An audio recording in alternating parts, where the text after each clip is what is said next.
Thank you, Mr. President. Mr. President, Palau would like to associate itself with a statement by the permanent representative of Nauru on behalf of the Pacific Small Island Developing States. We are proud of the statement and of our resolution, climate change and its possible security implications. We would like to thank the international community for passing this resolution by consensus. Mr. President, we are past the point of debating whether climate change is real, man-made, and fundamentally altering the future of human civilization.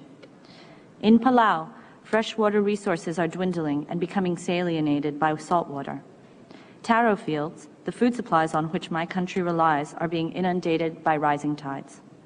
And our culture, which has thrived, developed, and endured since the times of Homer and the ancient Greeks, faces the real possibility of being wiped out. The Intergovernmental Panel on Climate Change and other scientific bodies report that, if nothing is done, we face a future marred by famine, droughts, massive refugee problems, border disputes, energy emergencies, and humanitarian crises more desperate and tragic than those confronting us today. We do not carelessly call climate change a security threat.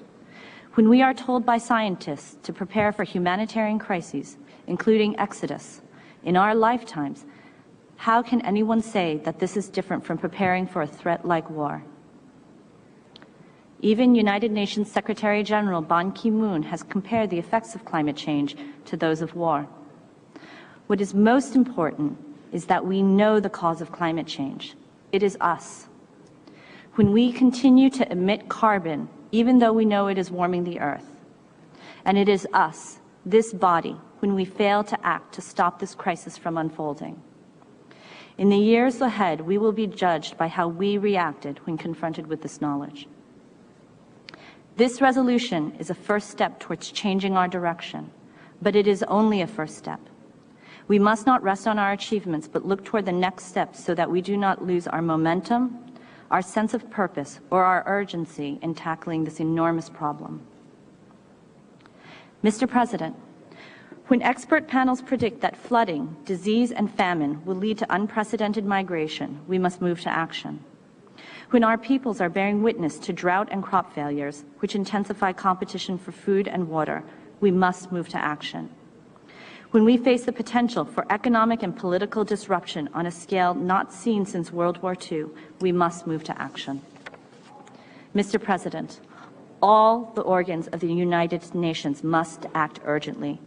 We include most particularly the Security Council, whose solemn charge is to be the primary defender of international peace and security. We believe that in the coming days, the international community must begin a dialogue on what the United Nations can and should do. We hope this dialogue will provide the focus, leadership, and direction needed for the task at hand. We are honored to be part of that dialogue, for through dialogue and discussion, we can set an agenda for action that can bring us back from the brink of this nightmare. Mr. President, the Security Council must seize itself of the broad issue of climate change and security and chart a way forward. As we know, the Council has a vast array of tools by which it may address this threat. We have seen the Council in the days following September 11th call upon all states to become parties to international covenants and protocols relating to terrorism, and to increase cooperation to better address the threat. Could the Council not consider a similar action with climate change conventions and protocols? We have seen the Council acknowledge the security threat posed by HIV and AIDS and integrate consideration of this thematic issue into their resolutions on peacekeeping. Climate change is acknowledged to be the epitome of a cross-cutting issue, and consideration of it and its effects could be integrated into Security Council resolutions. We have seen the Council form subsidiary bodies on topics ranging from Africa to terrorism to children and armed conflict. These subsidiary bodies address broad issues where the harm does not stop at the border of one nation. The same can be said of greenhouse gases, whose harmful effects do not stop at the edge of the emitting country, but are putting into jeopardy neighbors such as the small islands. The PCIDs are among the nations least responsible for the problem, yet we will be among the first to disappear.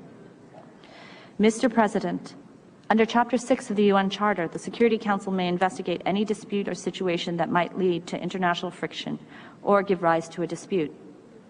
Could we not envision the Council immediately investigating the security implications of climate change and recommending appropriate procedures or methods of adjustment if it determines that the situation might endanger international peace and security?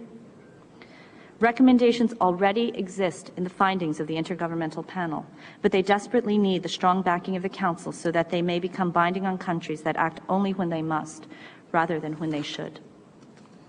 The solution to the climate change crisis will involve many facets, but it must involve reducing greenhouse gas emissions and other sources of climate change. Reducing emissions must therefore be the focus of the Council's deliberations, and the goal of the Council must be effective, enforceable action to this end. Mr. President, if the Council is able to recommend enforcement mechanisms for reducing carbon emissions, the root cause of so many future humanitarian disasters will finally be addressed and possibly averted. By passing this resolution, we acknowledge that climate change is a threat to international peace and security. Now the Council must acknowledge this as well and do what it can and must to maintain or restore international peace and security. If the Council discusses the ways in which it can apply its vast tools and resources to reducing carbon emissions and then takes appropriate action, it will have lived up to its responsibility and mandate as the world's guardian of international peace and security.